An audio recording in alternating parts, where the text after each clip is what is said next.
Now, in this session, I'm going to explain you the topic that is economic problem, scarcity and choice.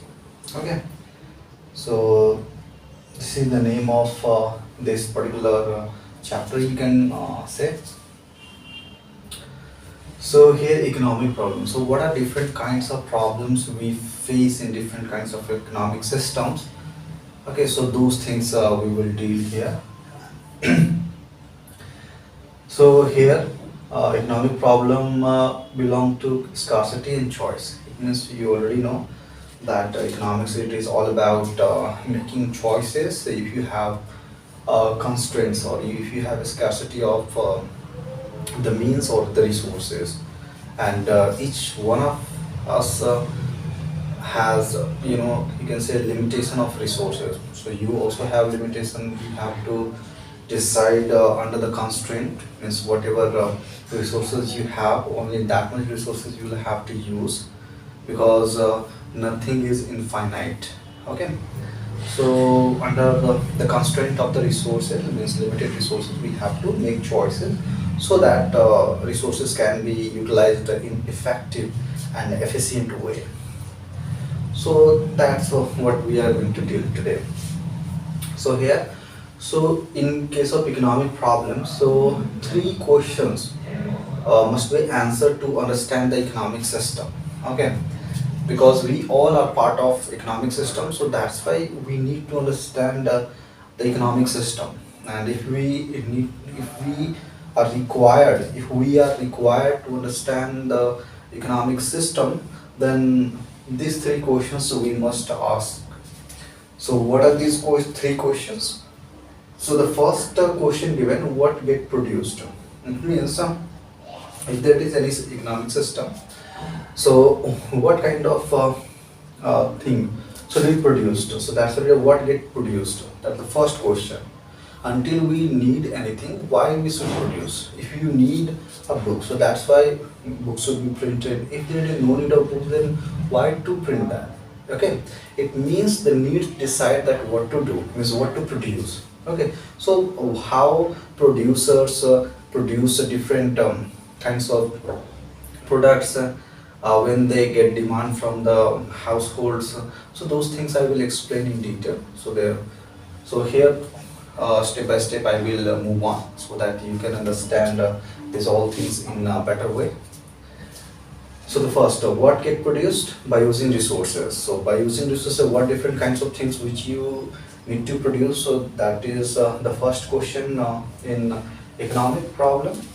The second question here which we should answer, that is how is it produced? Okay, so if we got, okay, now something we need to produce, then how that product should be produced? So what get produced? So that it is by using resources you can only produce. So how is it produced? It means the producers are going to produce the products which we need. It means which we need, meaning which the households need. Third question given, who gets what is produced? Okay, so the third question means if there is demand means if there is something to be produced by using resources, that is the first question. Then producer produces that particular product, and after producing the product, how, or you can say there should be distribution of how products.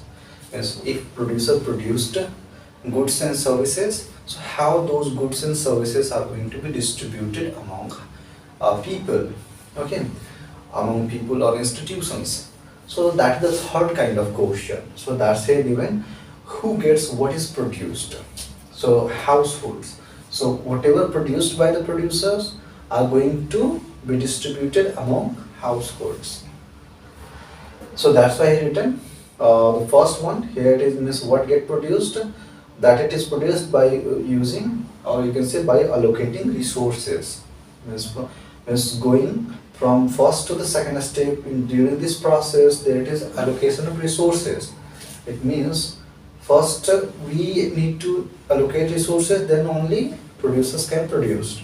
And then going from second to third, it means from what it is produced, means if producer produced something, okay, means if any particular producer produced goods and services, then those goods and services are going to be distributed. So that's why written from second to third, means from producer to household, from producer to household, sorry, here. From producer to household, there it is the distribution of output. Okay, it means producers reuse resources for producing the goods and services, and after producing goods and services, those goods and services are going to be distributed among households. And here, so these three means first, second, third. These three questions are descriptive questions. So these three answers of these three questions only tells about how the system works. Okay, or you can say it explains the process of the economic system. It doesn't tell something whether that particular system it is good or bad, or it means there is no judgment here. So that's why I written descriptive questions. So these three questions, so first, second, third, these three questions are descriptive questions, and these descriptive questions are also known as positive questions. Okay, so these three questions must be answered before going to the normative question. Okay, first we must understand the economic system. So for understanding the economic system, we must ask these three descriptive questions. If we get the answer of these three descriptive questions, then only we can ask the normative questions. Normative question means we can make judgment about that particular system, whether that particular system it is good or bad, whether that is effective or ineffective. So that kind of judgmental questions we can ask. So what are these normative questions? So first normative question given is the outcome good or bad, and the second, can it be improved? Okay, so if there is any inefficiency in the economic system, then how we can improve the efficiency of that particular system? So that here it comes in the normative question. Okay, so that's I talked about different ways, means how we can understand the problem of the economic system. Okay, on by asking these type of questions, we can understand the economic system first by using these three questions. Then after we can ask normative questions to understand whether that particular economic system it is effective or ineffective. Okay. Then after we have the next one, scarcity, choice and opportunity cost. So one by one I will explain.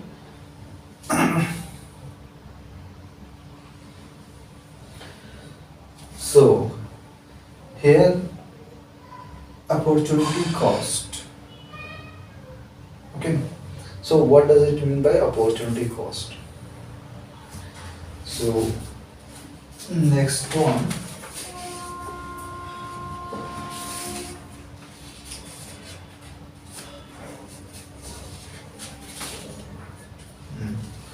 okay, then I think I should erase this.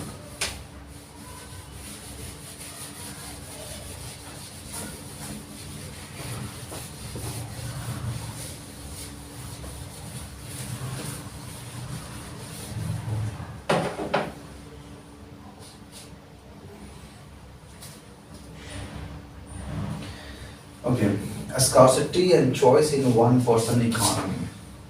So here I can write down.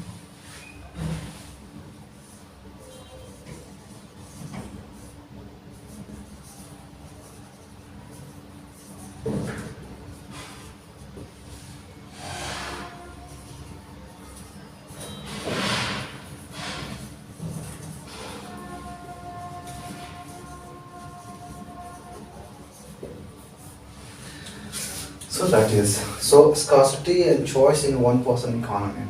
So in any particular economic system, we have a large number of people. So we can say economic system it consists of a large number of people. Okay, So first we should understand. So we should understand. We should start to understand the economic system by taking one person economy. Then after we can move on to the two-person economy, and then multiple number of people present in the economy. Okay. So here written scarcity and choice in a one-person economy. So you can imagine that if in any economic system any one particular person is present, then that person has certain constraints, and what different what are different ways by which that particular person is going to interact with different kinds of resources, so that he or she can utilize resources in a better way. So these things we should consider in this one person economy. Okay. So the first question in one person economy, there it is no distribution of the resources, because whatever resources are present, those resources are going to be utilized by only that particular one person. So here there is no distribution of resources on whatever resources are present. So those resources are going to be utilized by that only person. So it means how those resources are going to be utilized, that only depends on the that individual's constraint. It means what that particular individual can do with the resources. If that particular individual has abilities to utilize, means abilities just like skills, knowledge, to utilize resources in effective and better way, then the system will be effective there. And if the person uh, doesn't possess the knowledge and the skill to utilize the resources in better way, then in that case the product it will be you can say less effective, or whatever the result it will not be efficient. So that kind of thing will happen. It means ultimately how that particular person going to use in one person economy, that decides what it will be the effectiveness.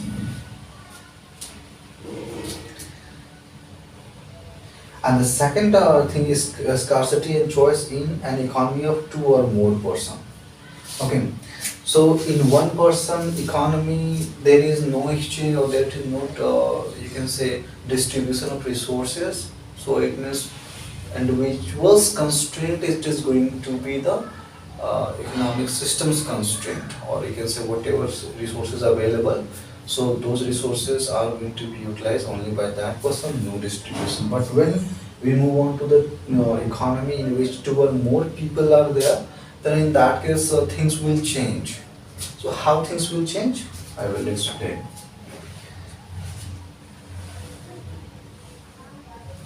In two or more,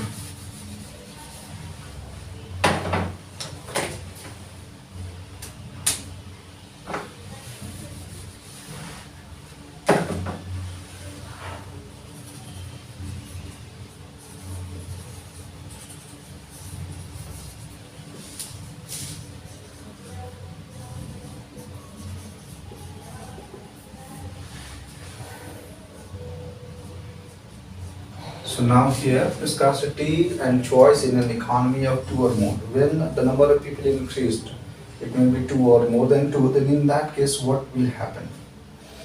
In that case, people can do things in which they are better off. It means if any particular person has a skill and knowledge to utilize the resources in one way, and the other person has the knowledge and skill to utilize resources in different way, and they are producing different kinds of products, okay, then in that case the result it will be quite effective. For example, if okay, this is the first person, this is the second person. Now if the first person can produce, if two kinds of product, if first person can produce product A just like 100, or you can say uh, pro- here product we can take off just like wheat. Okay, means A can produce a weight of wheat or it is rice it will be better. So rice 100 kg, and the same person can produce pulse of only 50 kg. Okay, and the second person can produce A means second person can produce here, if it is rice, if I write, then it will be better rice, and here it is pulse. So the first person produced 100 kg rice if able to produce, and the second person is able to produce 50 kg of pulse, and second here this person is able to produce, second person is produce rice only you can think of 40 kg, and a pulse 70 kg. Okay, so now you can think of that here person A, so person 1, so here person 1 is able to produce rice, means quantity of rice produced by the first person it is much better as compared to the second, and the second person is much better in producing pulse. Okay, so here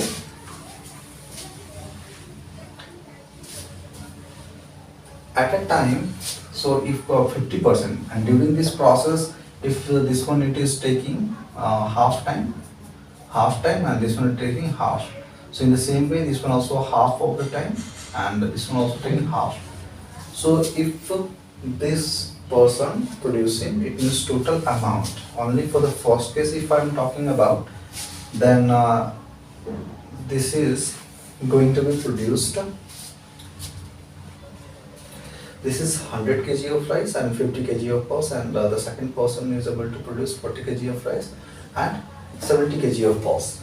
Okay, so here you can see the pulse produced by the second person, it is much better as compared to the first person. It means the second person, if the second person specializes in producing the pulse only, and since the first person is better in producing rice, and the second person is going to specialize in producing rice only, then the product it will be double.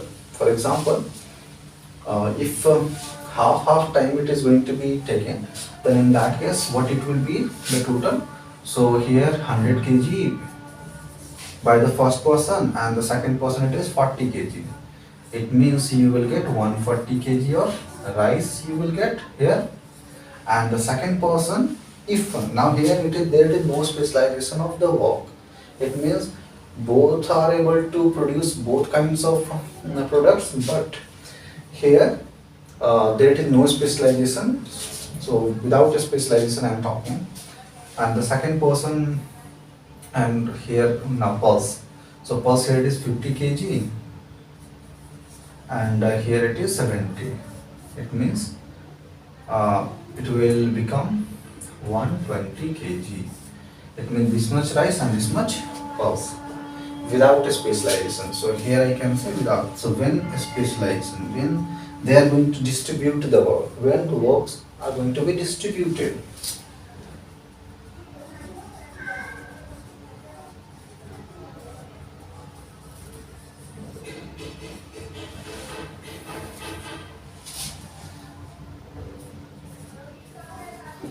When works are specialized. Specialized means that here this person is better in producing rice and the second person is better in producing pulse. Now here whole time this first person is going to produce rice, then what it will be the result? So 100 kg in half time, and if this half time again it is going to be added to 100, so half plus half. So half time plus half time will become here 100 kg, 100 kg plus 100 kg, it means 200 kg of rice. So here we will get 200 kg of rice when these two people are going to specialize. Okay, and in the second case now we'll come to the pulse. Here half meaning pulse here this person is able to produce much, so the second person is going to produce only pulses.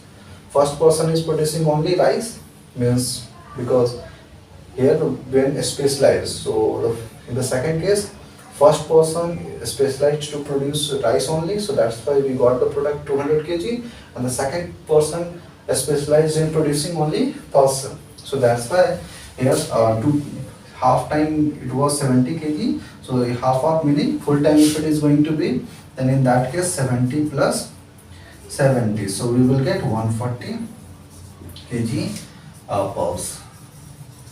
So now you can see here, when these two people, first person and the second person, specialize, when these two people specialize in their works, for example, if first person is better in producing rice and the second person is better in producing pulse, then in that case the total product of pulse it is 140 kg and total product of rice it is 200 kg. So now you can see here, as compared to the earlier case when there was no specialization of the work, then in that case the product here the rice it was only 140 kg, and when specialized then we have 200 kg. It means that it is the difference of 60 kg. It means 60 kg extra rice is produced during the transformation of the resource. Okay, so that's what we do here now in the economy.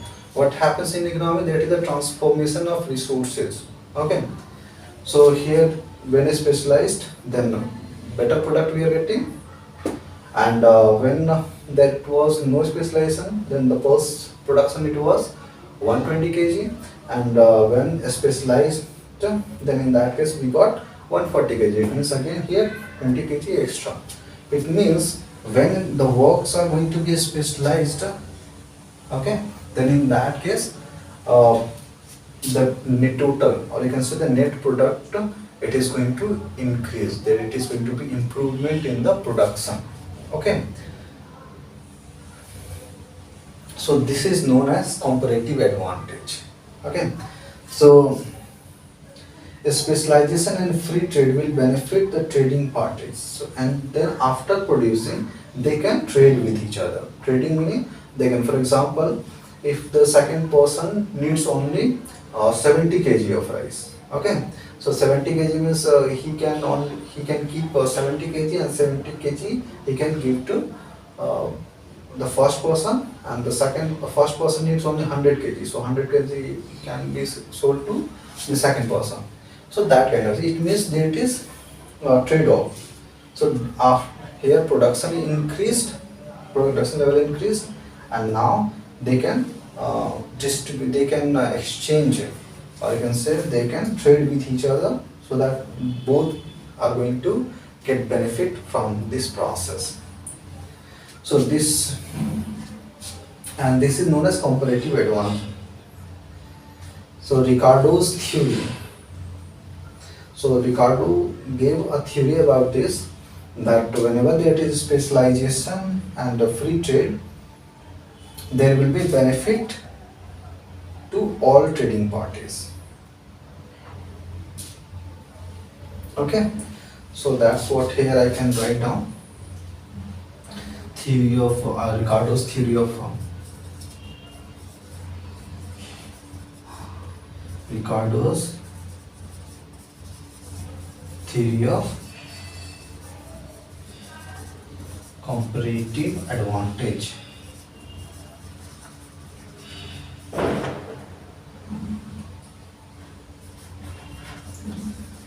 So this Ricardo's theory of comparative advantage is still, so when the works are going to be specialized, specialization and free trade will benefit. So free trade means after producing in whatever they were better, they can trade with each other, and after specialization and trading, both will get benefits. Okay, so that's why here we can write a specialization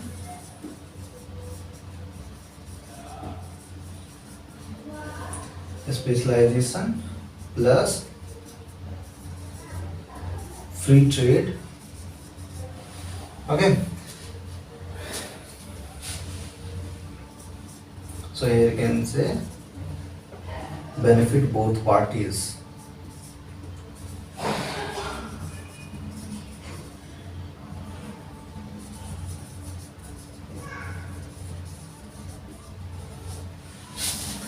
So Ricardo, this is known as Ricardo's theory of comparative advantage. It means when people are going to work in their specialized field, then the production level increases.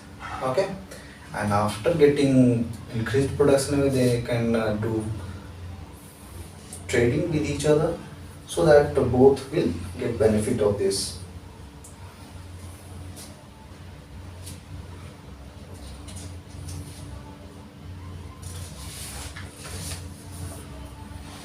So that it was about comparative advantage.